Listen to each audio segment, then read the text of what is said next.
गरम पानी पूरी वाला। शिवपुर गांव अपने सादेपन और शांति के लिए जाना जाता था। कच्ची गलियां, पीपल का पुराना पेड़, बीच में छोटा सा मंदिर और शाम ढलते ही बुझते दिए, यही थी उसकी पहचान। लेकिन इस गांव की पहचान बदलने वाला था एक आदमी, जिसे लोग बाद में सिर्फ एक ही नाम से जानने लगे, गरम पानी पूरी वाला। अजीब ठेला। एक दिन सुबह सुबह गांव के बस स्टैंड के पास एक नया ठेला दिखाई दिया। ठेले पर रंग बिरंगे अक्षरों में लिखा था, गरम पानी पूरी, जीवन बदल देने वाला स्वाद। गांव वालों को यह अजीब लगा। पानी पूरी में गरम पानी।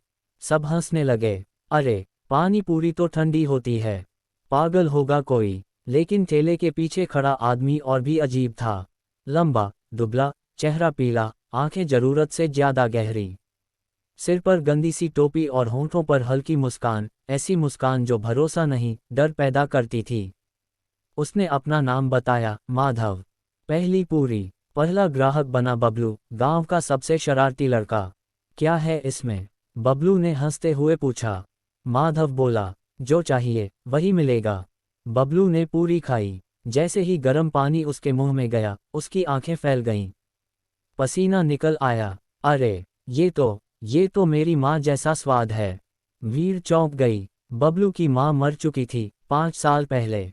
बबलू रोने लगा। उस दिन के बाद खबर आग की तरह फैल गई। इच्छाओं का स्वाद। जो भी उस ठेले से पूरी खाता, उसे अपनी सबसे गहरी इच्छा का स्वाद मिलता।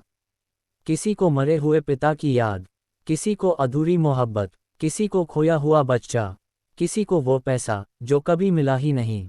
लेकिन हर खुशी के बाद एक चीज समान थी, खाने वाला धीरे धीरे बदलने लगता।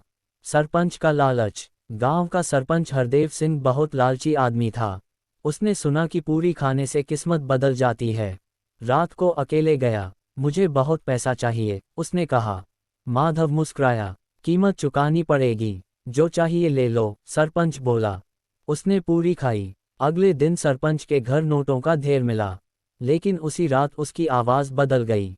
तीसरे दिन उसकी परछाई दिखनी बंद हो गई। 7वें दिन वो मर गया। गरम पानी का राज। गांव का मास्टर शिवनाथ पढ़ा लिखा आदमी था। उसे शक हुआ। उसने माधव से पूछा, इस गरम पानी में क्या मिलाते हो? माधव ने पहली बार आंखें उठाईं। उन आंखों में डर नहीं, हजारों सालों की थकान थी। ये पानी नहीं है, उसने कहा। ये उन आत्माओं की गर्मी है जो अधूरी मर गईं। पिछला जन्म। माधव ने अपना सच बताया। सैकड़ों साल पहले वह भी इसी गांव में रहता था। एक गरीब ब्राह्मण, जिसे गांव वालों ने झूठे आरोप में जिंदा जला दिया। मरते वक्त उसने श्राप दिया, तुम सब अपनी इच्छाओं में जलोगे। उसी श्राप ने उसे गरम पानी पूरी वाला बना दिया। वो आत्माएं, जिनकी इच्छाएं अधूरी थीं, उसी पानी में कैद थीं। कीमत। हर पूरी की कीमत होती थी। किसी की याद, किसी की नींद, किसी का बच्चा, किसी की उम्र। कोई भी मुफ्त में खुश नहीं हो सकता था। गांव का पतन। धीरे धीरे गांव बदलने लगा। लोग हंसते नहीं थे, बच्चे चुप रहने लगे। रात को गलियों में गर्म पानी की भाप उठती। माधव का ठेला अब मंदिर के सामने खड़ा होता था। एक बच्ची। एक दिन एक छोटी लड़की आई, गुड़िया। मुझे कुछ नहीं चाहिए, उसने कहा। बस माँ चाहिए। माधव के हाथ कांप गए। पहली बार किसी ने इच्छा नहीं, प्रेम मांगा था। उसने पूरी दी, लेकिन बिना कीमत के। श्राप टूटना। उस रात गांव में बारिश हुई, ठंडी, शांत। गरम पानी ठंडा हो गया।